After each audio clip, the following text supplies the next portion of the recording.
So, so to understand any business, you need to take any new technology which is being, propagated very well so that you all adopt it.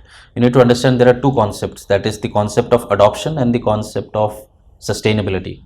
And both of them, Can you elaborate on this yeah, I'm point? elaborating Okay. on that. So the idea is, I'll elaborate with an example also. Oh, that will So be great. both of them have to run in parallel.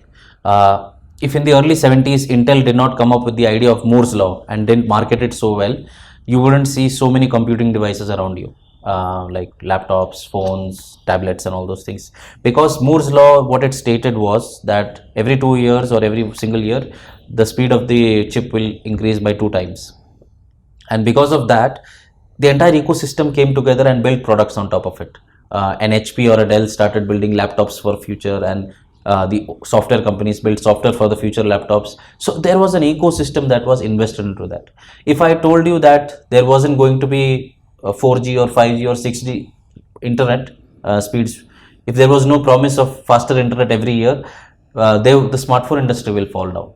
You can make the best, the thinnest smartphones, but if there is no sustainability provided by the ecosystem of better internet, it will not work out. People will not buy more smartphones, and you will not see the boom or adoption of smartphones as you.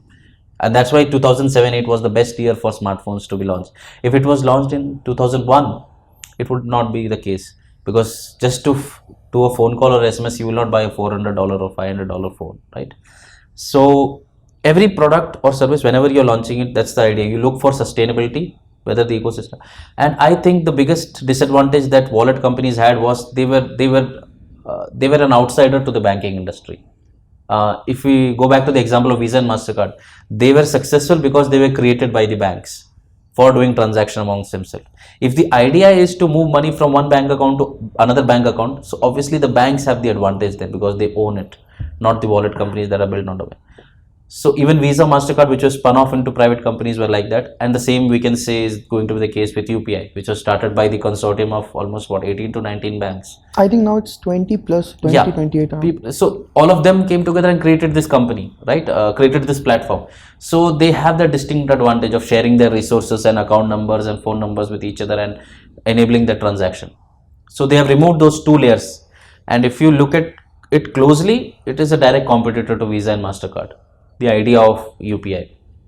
So when you say it's a direct competitor to Visa and MasterCard, what is the advantage that UPI deliver over them?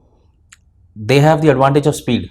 If you look at it in a pure and if they are in a, if the advantage of speed is like, if you look at it, if you open a bank account, you have to wait for a week to get the ATM card and the pin.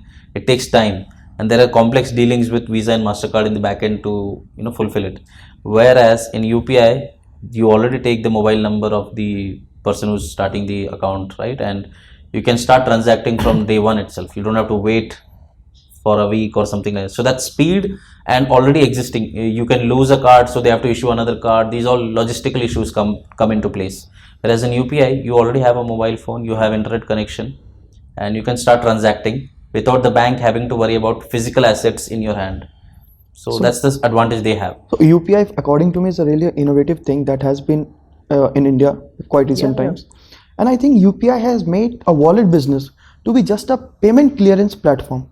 No more it's a replacement to cash that was supposed to be. I think I'm quite correct when I say Yeah, prepaid wallets. They were, you can it safely was say. made with the idea to replace the cash. But Yeah. I think UPI has made wallet just a clearance platform. Yeah, because the banks own UPI, so they have the platform now.